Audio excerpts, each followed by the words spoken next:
Hello friends, welcome है आप सभी का आपके इस कृष्णा एजुकेशन यूट्यूब चैनल में, जो केवल और केवल बोर्ड एग्जामिनेशन की तैयारी करवाने के लिए बनी है। इसलिए इस चैनल को आपने अभी तक सब्सक्राइब नहीं किया तो इस चैनल को सब्सक्राइब कर दें और साइड के बेल नोटिफिकेशन को भी जरूर प्रेस कर दें, ताकि हमारी वीडियो का लेटेस्ट नोटिफिकेशन आप तक सबसे पहले पहुँच सके। आज मैं आपको आपके मैट्रिक बोर्ड परीक्षा 2024 की तैयारी के लिए कक्षा 10 हिंदी गोधूली भाग 2 का 6वां पाठ बहादुर, जिनके लेखक अमरकांत जी हैं, इसका सब्जेक्टिव क्वेश्चंस करवाने वाला हूं। अर्थात आज मैं आपको बहादुर पाठ का बुक का लघुत्तरीय प्रश्न उत्तर पढ़ाने वाला हूं। और अगर आपने इस पाठ को नहीं पढ़ रखा है और इस पाठ को पढ़ना चाहते हैं तो मैंने इस पाठ की व्याख्या को बिल्कुल अच्छे तरीके से करवा रखा है। आप डिस्क्रिप्शन में दिए गए लिंक से प्लेलिस्ट में जाकर इस पाठ की व्याख्या की वीडियो को भी देख सकते हैं। और यहाँ पर सभी विषयों का पीडीएफ बिल्कुल फ्री दिया जाता है, तो इस फ्री पीडीएफ को प्राप्त करने के लिए आप हमारे टेलीग्राम चैनल को ज्वाइन कर लीजिए। टेलीग्राम चैनल का लिंक डिस्क्रिप्शन में भी दिया हुआ है और आप टेलीग्राम एप्लीकेशन में कृष्णा एजुकेशन को सर्च करके भी ज्वाइन हो सकते हैं। तो चलिए बिना किसी देरी के इस क्लास को स्टार्ट करते हैं। तो यहाँ से हमारा क्वेश्चन शुरू होता है। हमारा फर्स्ट क्वेश्चन है, लेखक को क्यों लगता है कि जैसे उस पर एक भारी दायित्व आ गया हो। तो आपको इस वीडियो में लास्ट तक बने हुए रहना, मेरी सभी बातों को माइंड कंसंट्रेट करके समझते हुए चलना है। मेरी यही कोशिश रहेगी कि हम इस वीडियो में आपको सभी के सभी क्वेश्चन याद करवा दें, इसलिए आप इस वीडियो को बिना स्किप किए हुए लास्ट तक देखिएगा। तो हमारा पहला क्वेश्चन ये है कि लेखक जो है, इस पाठ के लेखक अमरकांत जी हैं, तो उनको क्यों लगता है कि जैसे उन पर एक भारी दायित्व आ गया हो। तो नौकर बनने हेतु दिल बहादुर सामने खड़ा है, निर्मला घर के कामों से परेशान रहती है, नौकर वाले लोग मौज से रहते हैं। लेखक के सामने खड़ा है नौकर बनने के लिए बहादुर, नौकर रखना उसके लिए निहायत जरूरी है। तो इसी स्थिति में लेखक को लगता है कि जैसे उस पर एक भारी दायित्व आ गया है। अर्थात जब लेखक इन सभी बातों को सोचता है, जब उनके सामने बहादुर खड़ा रहता है, जब वह बहादुर से मिलता है, तो वह मन ही मन इन सभी बातों को सोचता है कि हमारे घर में नौकर बनने के लिए दिल बहादुर सामने खड़ा है। जो हमारी पत्नी है, जो लेखक की पत्नी थी निर्मला, वह भी घर के कामों से परेशान रहती थी और उनके भाइयों के यहाँ सभी के सभी घरों में नौकर थे और उनकी सभी भाभियाँ, जो लेखक की भाभियाँ थी, वे सभी ऐश मौज से रहती थी। और लेखक की पत्नी का अस्वस्थ भी रहने लगी थी, लेखक की पत्नी का तबीयत भी खराब हो गया था अधिक काम करने के कारण। इसलिए इस स्थिति में उनको लग रहा था कि नौकर रखना भी अत्यंत जरूरी है। तो इन सभी बातों को सोचते सोचते इस स्थिति में लेखक को लगता है कि जैसे उन पर एक भारी दायित्व आ गया हो। वे इस बात को सोचकर बिल्कुल परेशान हो रहे थे कि नौकर को रखूं या ना रखूं। तो ऐसी स्थिति में उन पर बिल्कुल ही भारी दायित्व आ गया था, ऐसा उनको लग रहा था। इसके बाद हमारा नेक्स्ट क्वेश्चन है, अपनों शब्दों में पहली बार दिखे बहादुर का वर्णन कीजिए। अर्थात अपने शब्दों में बताइए कि जब पहली बार बहादुर दिखा था तो वह कैसा था। तो पहली बार बहादुर दिखा था तो वह कैसा था, कैसा नहीं था, ये पाठ में मैंने बिल्कुल ही अच्छे से समझा रखा है। और अगर आपने इस पाठ की व्याख्या की वीडियो को नहीं देखा तो आप इस पाठ की व्याख्या की वीडियो को एक बार जरूर देख लीजिए, क्योंकि अगर आप पाठ को अच्छे से पढ़ लीजिएगा तो आप इस टाइप के क्वेश्चन का आंसर अपने लैंग्वेज के अनुसार भी लिख दीजिएगा। वैसे आप याद करना चाहिएगा तो इन क्वेश्चन को याद करने में आपको अधिक समय लग जाएगा, इसलिए पहले आप इस वीडियो को लास्ट तक देख लीजिए। इस वीडियो में आपको सभी क्वेश्चन आंसर समझा देते हैं। इसके पाठ अगर आपने इस पाठ की व्याख्या की वीडियो को नहीं देखा तो इसके बाद ही इस पाठ की व्याख्या की वीडियो को देख लीजिएगा, तो आपके लिए ऑब्जेक्टिव और सब्जेक्टिव क्वेश्चन बहुत ज़्यादा आसान हो जाएंगे। तो हमारा क्वेश्चन ये है कि पाठ में जब अपने बहादुर के बारे में पढ़ा था तो पहली बार बहादुर कैसा दिखा था, उसके शब्दों में वर्णन कीजिए। तो बहादुर खड़ा खड़ा अपनी आंखें मलका रहा था, 12-13 वर्ष की उम्र है, धिगना चइकट्ठा शरीर गोरा रंग, धिगना चैकट शरीर गोरा रंग, चपटा मुंह है, सफ़ेद गंजी, आधी बाह वाली सफ़ेद कमीज, भूरे रंग का पुराना जूते पहना था, गले में स्काउटों की तरह बंधे रुमाल थे। अर्थात जब लेखक बहादुर को पहली बार देखते हैं तो वे देखते हैं कि बहादुर खड़ा खड़ा अपनी आंखें मलका रहा था, 12-13 वर्ष की उम्र है, ठिगना चैकट शरीर गोरा रंग, चपटा मुंह है, सफ़ेद गंजी, आधी बाह वाली सफ़ेद कमीज और भूरे रंग का पुराना जूता पहने था और गले में स्काउटों को इस तरह बांध रखा था, बंधे रुमाल थे जो स्काउटों की तरह लग रहे थे। तो अपने शब्दों में बहादुर का पहला वर्णन ऐसा ही था। लेखक को क्यों लगता है कि नौकर रखना बहुत ज़रूरी हो गया था। अर्थात लेखक को ऐसा क्यों लगने लगता है कि उसके घर में नौकर को रखना अभी अत्यंत जरूरी अर्थात नितांत आवश्यक था। तो लेखक के भाइयों के यहाँ नौकर थे, जो मैंने फर्स्ट क्वेश्चन में आपको बता दिया कि लेखक के जितने भी भाई थे उन सभी के यहाँ नौकर थे। भाभियाँ आराम से रानियों की तरह बैठकर समय बिताती थी। उसके विपरीत जो लेखक की पत्नी निर्मला थी वह दिन भर काम करते करते परेशान रहा करती थी। ऊपर से निर्मला अस्वस्थ भी रहने लगी थी। ऐसी हालत में लेखक को लगता था कि नौकर रखना बहुत जरूरी हो गया था। अर्थात लेखक को इसलिए लगता है कि नौकर रखना जरूरी है क्योंकि जब भी वह अपने किसी रिश्तेदारों के यहाँ जाता है तो देखता है कि सभी जगह नौकर रहते हैं और नौकर घर के सभी कामों को करते हैं और उसके घर में जितने भी उसके बड़े भाई थे सभी अपने घर में नौकर रखे हुए थे। उसकी जितनी भी भाभियाँ थी वे सभी आराम से रानियों की तरह बैठकर समय बिताती थी, चारपाइयाँ तोड़ती थी। लेकिन उसके विपरीत जो लेखक की पत्नी निर्मला थी वह दिन भर काम करते रहा करती थी और परेशान रहा करती थी। ऊपर से जो निर्मला थी वह अस्वस्थ भी रहने लगी थी, उनका तबीयत भी खराब हो गया था। इसी हालत में लेखक को लगता है कि नौकर रखना बहुत ज़रूरी हो गया था और नौकर के रूप में बहादुर को फिर अपने घर लाते हैं। तो लेखक को क्यों लगता है कि नौकर रखना बहुत ज़रूरी हो गया, तो इसमें आपको सिर्फ 2 पॉइंट को बताना है कि लेखक सभी के यहाँ नौकर को देखकर सोचता है कि नौकर रखना अत्यंत जरूरी है, और उसके विपरीत जो मेन कारण था वह यह था कि उसकी पत्नी जो निर्मला थी वह दिन भर काम करती थी, जिसके कारण वह अस्वस्थ भी रहने लगी थी, उसकी तबीयत भी खराब हो गई थी। साले साहब से लेखक को कौन सा किस्सा असाधारण विस्तार से सुनना पड़ा था। तो पाठ में आपने पढ़ा था कि साले साहब से लेखक को बहादुर की वह किस्सा असाधारण विस्तार से सुनना पड़ा था, जिसमें उसके द्वारा नेपाल को छोड़कर भारत आने का किस्सा है। अर्थात जो नेपाल में दिल बहादुर का घर था और वह माँ की मार के कारण नेपाल को छोड़कर भारत आ जाता है, तो वही किस्सा साले साहब से लेखक को असाधारण विस्तार से सुनना पड़ा था। बहादुर अपने घर से क्यों भाग गया था, जो बहादुर था वही पूछा जा रहा है कि बहादुर अपने घर से क्यों भाग गया था। तो यह क्वेश्चन बहुत बार बोर्ड एग्जाम में भी पूछा जा चुका है, इसलिए आप इस क्वेश्चन को अच्छे से याद रखिएगा। इसका बिल्कुल ही शॉर्ट आंसर है कि जो बहादुर था, बहादुर की माँ उसको बहुत मारती थी। एक दिन भैंस के कारण गुस्सैल माँ ने उसे अधमरा कर दिया था। उसी गुस्सा से वह अपने घर से भाग गया था। जो बहादुर था, एक दिन वह भैंस चराने के लिए गया था और जो भैंस थी माँ की अत्यधिक प्यारी थी, जिस कारण वह भैंस से चिढ़ता था और उसने भैंस की एक दिन डंडे से पिटाई कर दी थी। और उसी जगह पर उसकी माँ एक जगह खेतों में काम कर रही थी और उसकी जो भैंस थी वह भाग कर माँ के पास चली गई। तो जब उसकी माँ ने देखा कि बेजुबान जानवर चरना छोड़कर मेरे पास यहाँ आ गई, तो जरूर इसको बहादुर ने मारा होगा।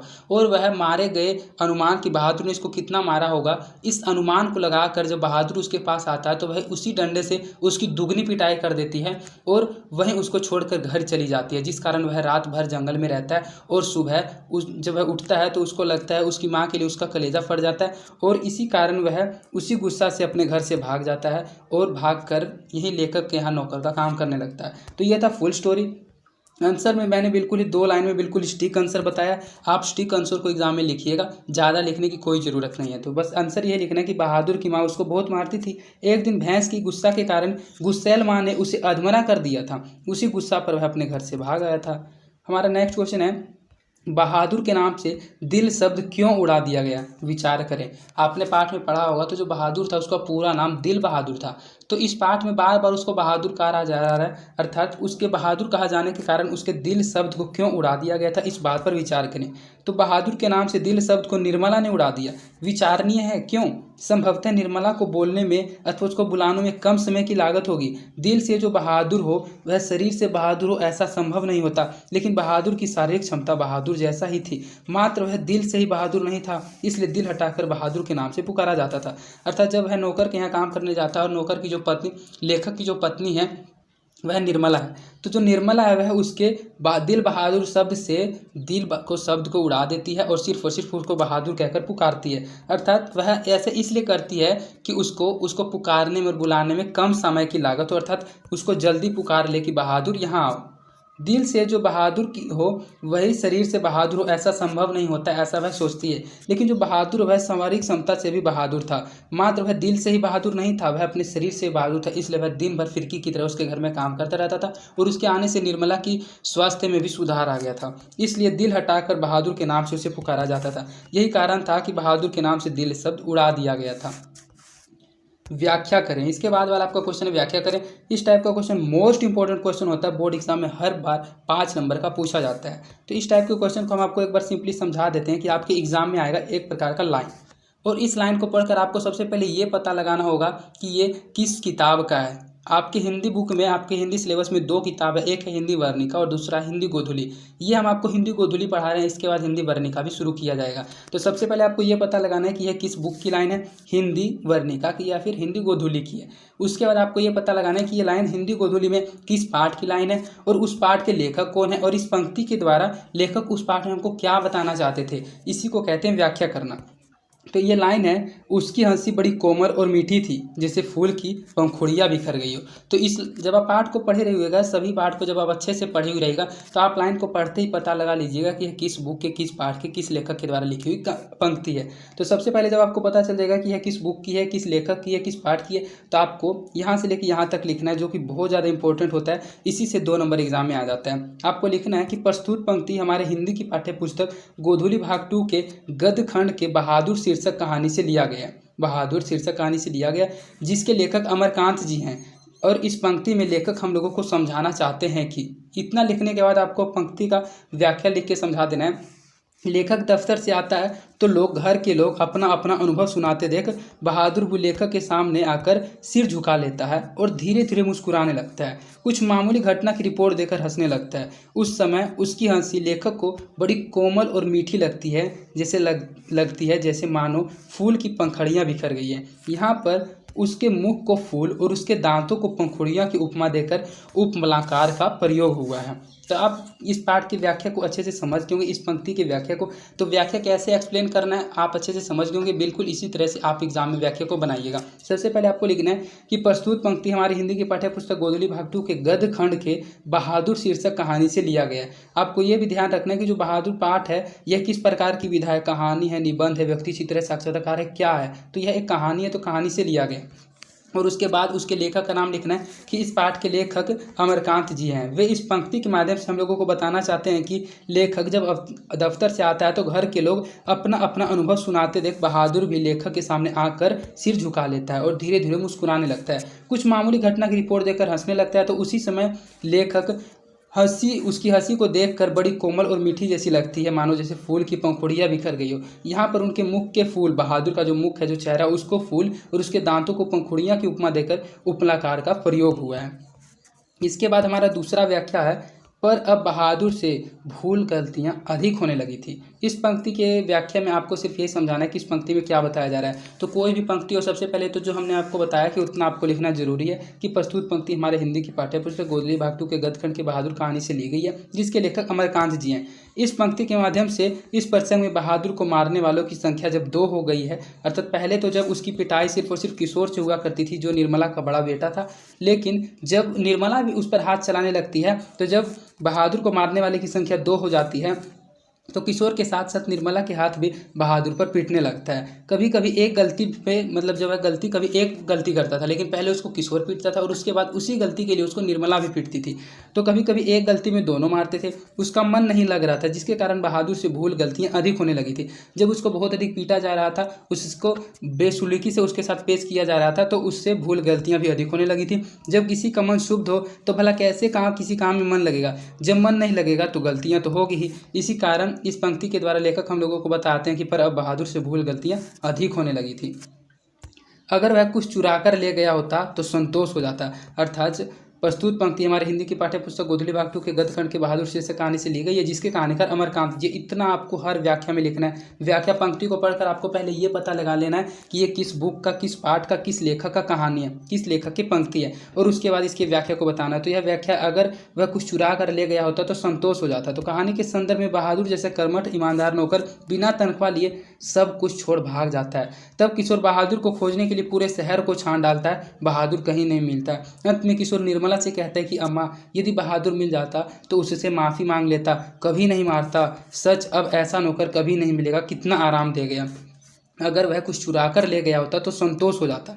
अर्थात जब उसको बहुत अधिक पिटाई की जाती है तो वह बहादुर घर में आए और लेखक के प्रति अपने व्यवहार में आए परिवर्तन के कारण घर छोड़कर भाग जाता है। तो उसके भागने के बाद जो किशोर था वह पूरे शहर में उसको ढूंढता है और अपनी माँ को कहता है कि अम्मा, अगर वह मिल जाए तो मैं उससे माफ़ी मांगूंगा और उसको वापस फिर कभी नहीं मारूंगा। तो सब घर में कहते हैं कि अगर वह घर से कुछ चुरा कर भी ले गया होता तो हम लोगों को संतोष हो जाता कि वह कुछ तो लेके गया, क्योंकि वह अपनी तनख्वाह भी एक बार नहीं लेता है। उसको कहा जाता है कि जब तुम घर जाओगे तो एक ही बार तुमको तनख्वाह के साथ विदा कर दिया जाएगा। वस्तुतः बहादुर जैसा ईमानदार कर्मठ नौकर बिना तो मुश्किल ही है, मिलना तो मुश्किल ही है। फिर बहादुर कुछ नहीं ले गया, उसने अपनी कमाई को भी छोड़ दिया। भला इतना बड़ा त्यागी के चले जाने पर कौन संतुष्ट होगा। इसलिए इतना बड़े त्यागी के जाने पर सभी के सभी लोग घर पर रोने लगते हैं और जो निर्मला है वह आंखों पर आंचल रखकर रोने लगती है। हमारा नेक्स्ट पंक्ति है, यदि मैं ना मारता तो शायद वह न जाता। इस पंक्ति को कौन कहता है कि यदि मैं न मारता तो शायद वह न जाता?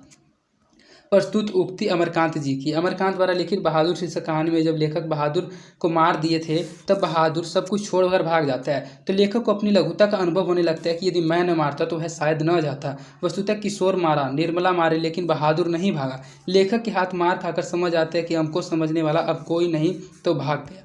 अर्थात लेखक सोचते हैं कि यदि मैं न मारता तो वह शायद ना जाता, क्योंकि पहले वो बहुत दिनों से किशोर भी उसकी पिटाई कर रहा था, निर्मला भी उसकी पिटाई कर रही थी, लेकिन वह घर छोड़कर नहीं भाग रहा था। इसी कारण लेखक को लगता है कि जब वह उसको पीटता है तब लग जाता है बहादुर को कि इस घर में अब मेरी सुनने वाला कोई नहीं है, क्योंकि पहले वह लेखक को सुनकर घर में रह रहा था शांति से, लेकिन जब लेखक भी उस पर हाथ चला देता है तो वह घर छोड़कर भाग जाता है। हमारा इसके बाद नेक्स्ट क्वेश्चन है, काम धाम के बाद रात को अपने बिस्तर पर गए बहादुर का लेखक किन शब्दों में चित्रण करता है? उस चित्र का आशय स्पष्ट करें। काम काज के बाद रात में बहादुर जब अपने बिस्तर पर जाता है तो लेखक बड़े ही मनोरंजक और मार्मिक शब्दों में चित्रण करते हुए कहता है कि वह बिस्तर पर बैठ जाता और अपनी जेब से नेपाली टोपी निकालकर पहन लेता तो बाईं ओर काफ़ी झुक रहती थी। फिर एक छोटा आईना निकालकर अपना मुंह देखता था और प्रश्न नजर आता था। बाद में पुराने ताश की गड्डी, कुछ खूबसूरत पत्थर के टुकड़े, ब्लेड और कागज़ की नावें निकालकर कुछ गोलियां और उनसे खेलता। बाद में धीमे धीमे स्वर में गुनगुनाता, जिससे लेखक समझ तो नहीं पाते थे क्योंकि वह पहाड़ी गाना गाया करता था, पर उसकी मीठी उदासी सारे घर में फैल जाती, जैसे कोई पहाड़ की निर्जनता में अपने किसी बिछड़े हुए साथी को बुला रहा है, जिसका आशय है कि बहादुर घर परिवार बंधु से दूर रहकर भी अपने गीत के माध्यम से अकेलापन को दूर करता है। तो वह इन सभी गीत को काम धाम के बाद जब वह रात को अपने बिस्तर पर जाता है तो उसके द्वारा किए गए कार्यों का चित्र में प्रस्तुत करने के लिए कहा जा रहा है। तो वह जब काम धाम करके अपने बिस्तर पर जाता है तो सबसे पहले तो अपनी जेब से नेपाली टोपी निकाल कर पहन लेता है। उसके बाद वह एक छोटा सा आईना निकाल कर उसमें बंदर की तरह मुंह बनाकर अपना मुंह देखता है और बहुत अधिक प्रश्न होता है, बहुत अधिक हंसने लगता है। उसके बाद अपनी जेब से पुराने ताश की गड्डी, कुछ खूबसूरत पत्थर के टुकड़े, ब्लेड और कागज़ की नावें निकालकर और गोलियां और उनसे खेलता है, और उसके बाद में धीमे धीमे स्वर में पहाड़ियों गाने के साथ गुनगुनाने लगता है, जो गाने उस घर के किसी भी लोग को समझ तो नहीं आते हैं, लेकिन फिर भी उसके गाने से उनके घर में एक पहाड़ की निर्जनता में अपने बिछड़े हुए साथी को बुला रहा है, जिसका आशय है कि बहादुर घर परिवार बंधु से दूर रहकर भी अपने गीत के माध्यम से अपनी अकेलापन को दूर कर लेता है। बहादुर के आने से लेखक के घर और परिवार के सदस्यों पर कैसा प्रभाव पड़ा था? अर्थात जब पहली बार बहादुर लेखक के घर में आता है और नौकर का काम करता है तो उसके आने से परिवार के सदस्यों पर कैसा प्रभाव पड़ा था? तो बहादुर के आने से लेखक सहित घर और परिवार वाले सदस्यों पर विशेष प्रभाव पड़ा। लेखक को सबसे पहले तो ऊंचाई का एहसास होने लगा, क्योंकि उसके भाइयों के घर में भी नौकर था। वह कहीं भी किसी रिश्तेदार के वहाँ जाता था तो सभी के यहाँ नौकर रहा करते थे, जिस कारण उसको लगता था, नीच का अनुभव होता था कि उसके घर में नौकर नहीं है। तो सबसे पहले तो उसके घर में जब नौकर आया तो लेखक का प्रभाव पड़ा कि उसको अपने आप में ऊंचाई का एहसास होने लगा। वे लोग के मोहल्ले से पहले से तुच्छ समझने लगे थे।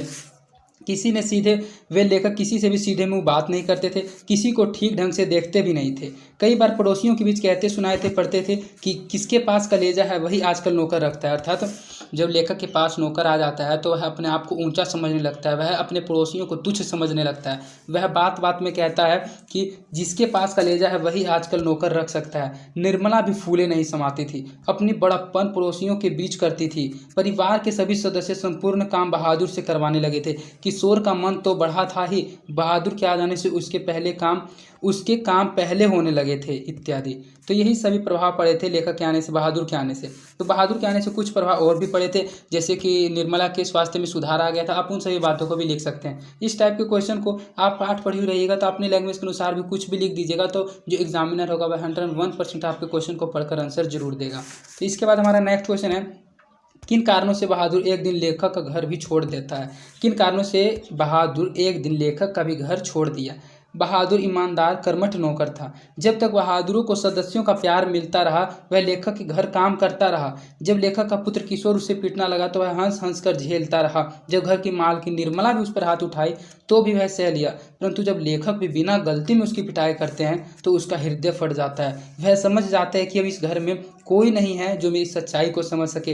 अतः बहादुर जो है वह लेखक के घर को छोड़कर भाग जाता है। अर्थात जब उसकी जो रिश्तेदार आती है वह 11 रुपये खोने का प्रपंच रचती है तो बहादुर को जो लेखक हैं इस पाठ के वे भी उसको पीट देते हैं। तो सबसे पहले तो किशोर उसकी पिटाई करता है, वह फिर भी घर छोड़कर नहीं भागता। उसके बाद निर्मला भी उसकी पिटाई करने लगती है, फिर भी वह घर छोड़कर नहीं भागता है, क्योंकि उसको लगता है कि जो इस पाठ के लेखक हैं, जो इसके मालिक हैं, वे उसकी बातों को समझ रहे हैं। लेकिन जब लेखक के द्वारा भी उसकी पिटाई कर दी जाती है तब वह समझता है कि इस घर में अब मेरी सच्चाई को कोई भी समझने वाला नहीं है। इस कारण बहादुर लेखक के घर को छोड़कर भाग जाता है।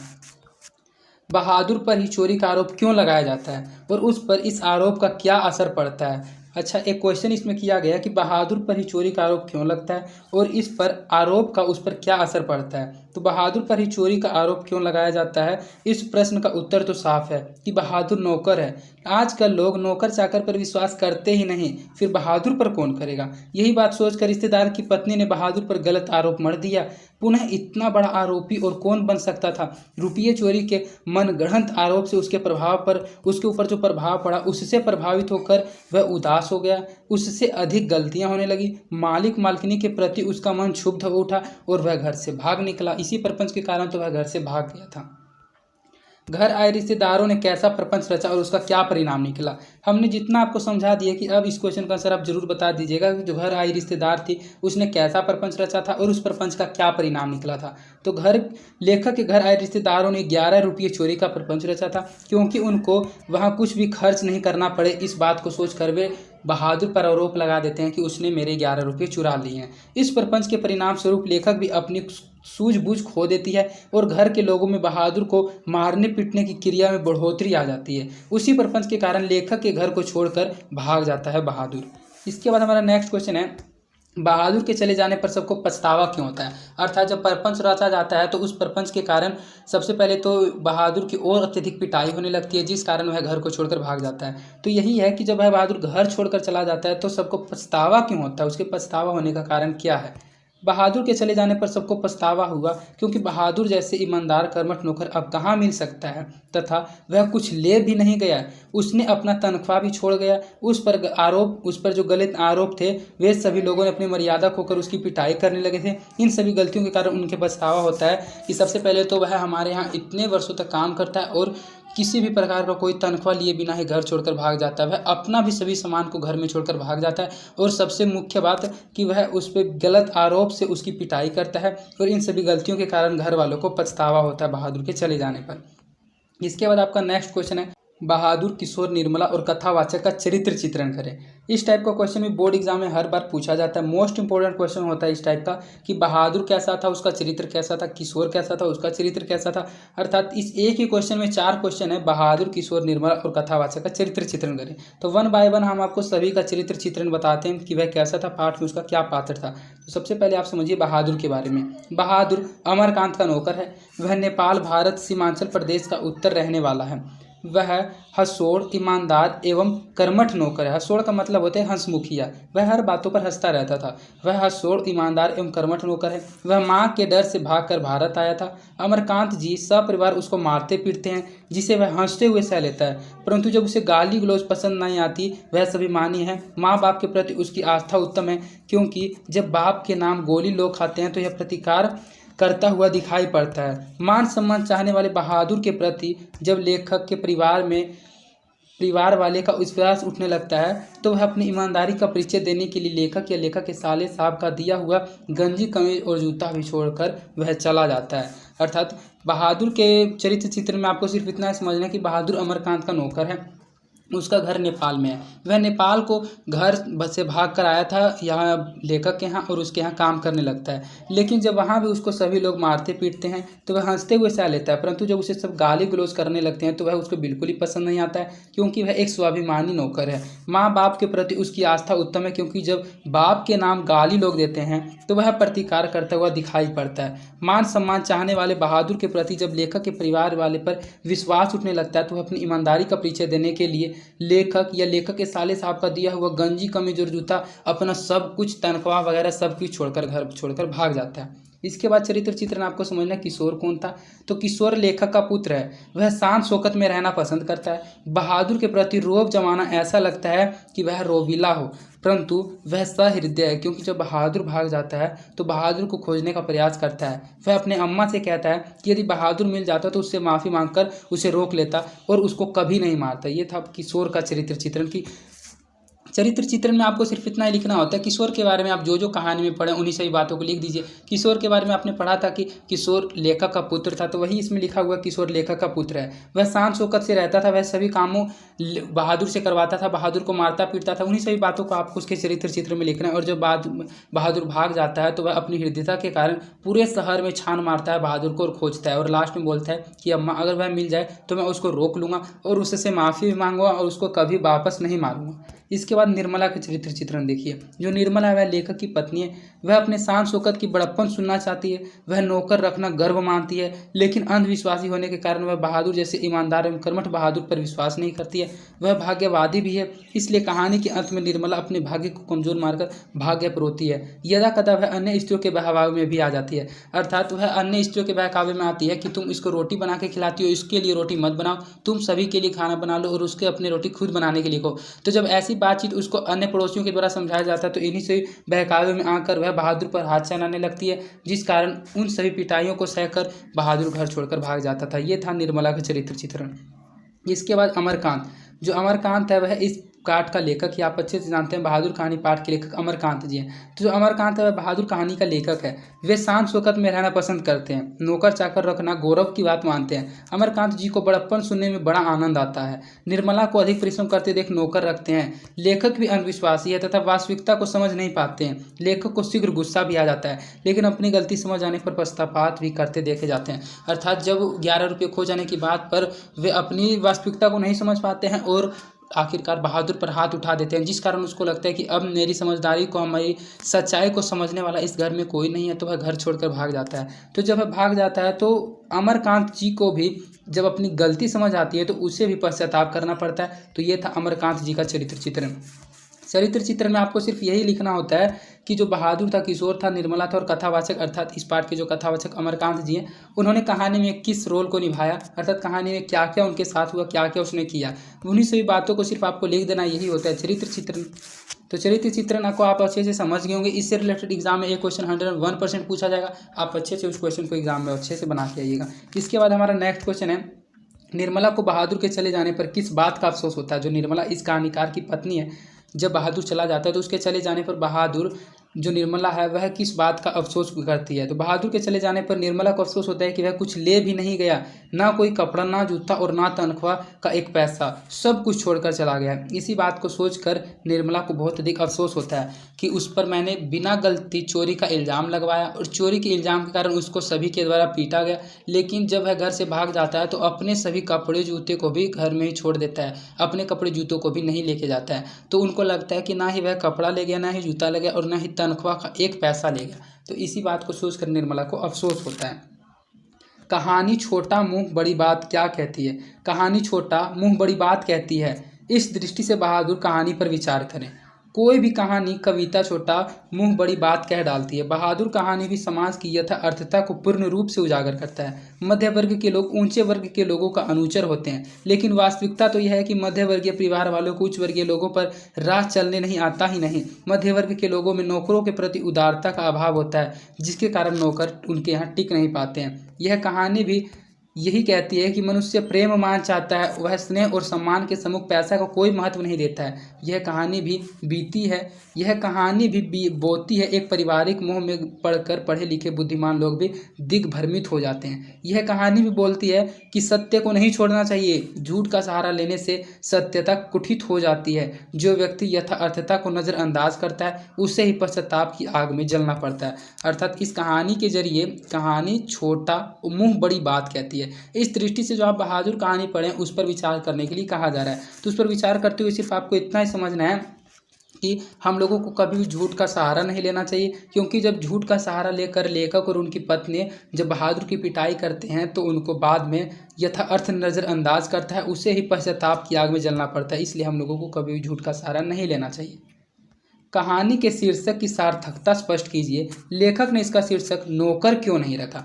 अर्थात जैसा कि आप ये पढ़ रहे हैं तो पूरे पाठ में आपने नौकर नौकर नौकर के बारे में पढ़ा, तो पूछा यही जा रहा है कि जो कहानी का शीर्षक है, कहानी का शीर्षक बहादुर है, तो कहानी के शीर्षक बहादुर की सार्थकता स्पष्ट कीजिए कि कहाँ तक वह सार्थक है। और लेखक ने इसका शीर्षक नौकर क्यों नहीं रखा।